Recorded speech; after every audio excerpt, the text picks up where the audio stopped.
pick up in Genesis chapter 32, and Jacob has left Laban, as we've seen, we saw in the last study.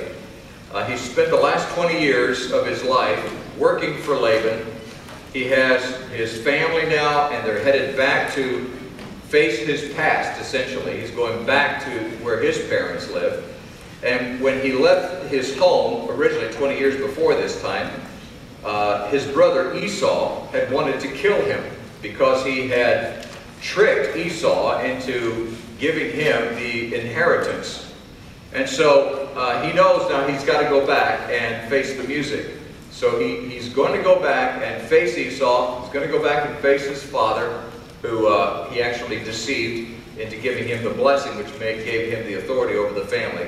So now he's going to go back, face his past, face his father, and face his brother. So he sends some messengers on ahead to get a sense of what is waiting for him as he heads home.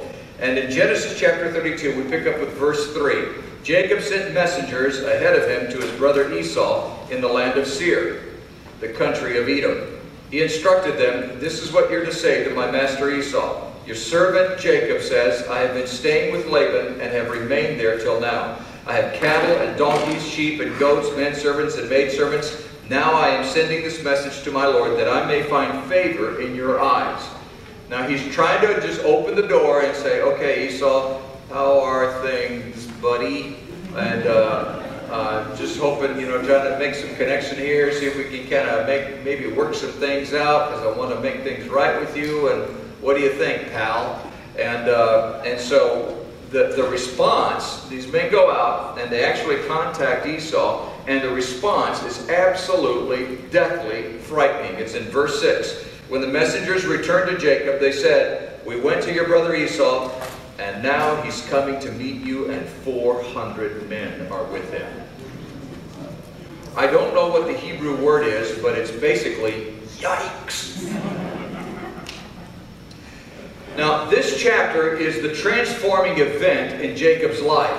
We've been looking at Jacob, and we've been seeing this kind of guy that he is, who's gradually been coming more and more in touch with the Lord and maturing a little bit in the Lord.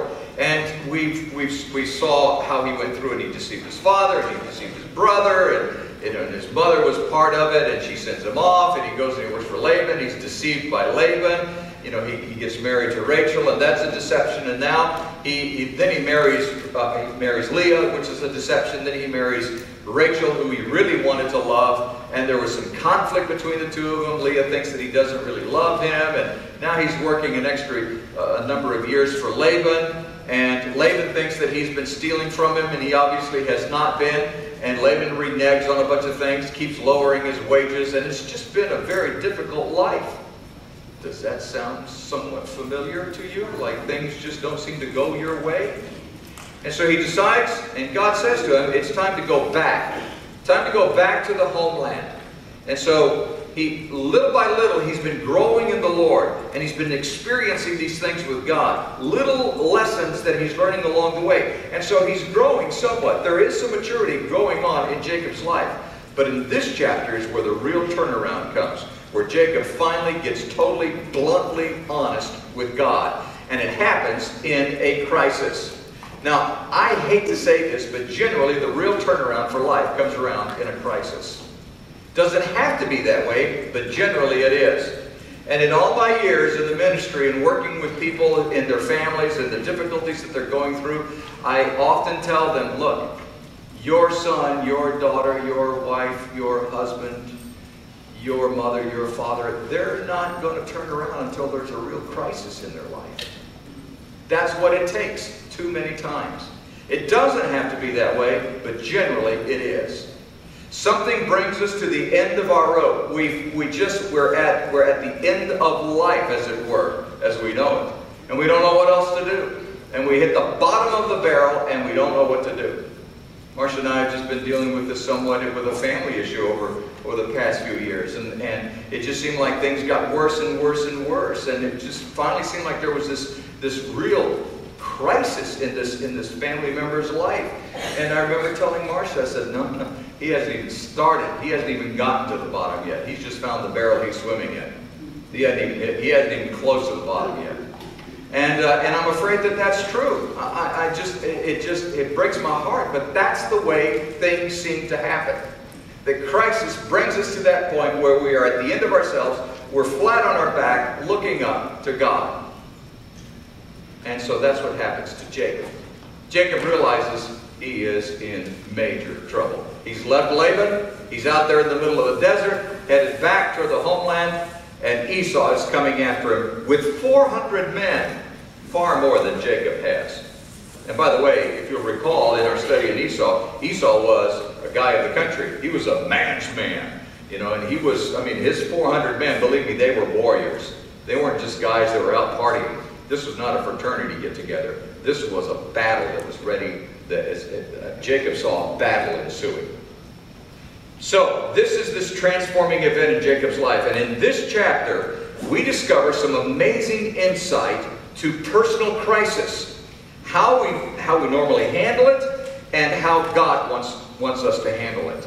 And so there are basically, we break the chapter up into these two different sections. How we handle crisis, how man handles crisis, and how God wants us to handle crisis. And I hope you'll take the notes and begin to absorb this and assimilate it in your life. Because if you're not in a crisis right now, believe me, you will be going through a crisis sometime in the near future. And if you're not in a crisis right now, you know someone who is in a crisis. And these truths can help them. If they can see this and begin applying these principles in their life, it will begin to help them how to deal with a crisis in their life.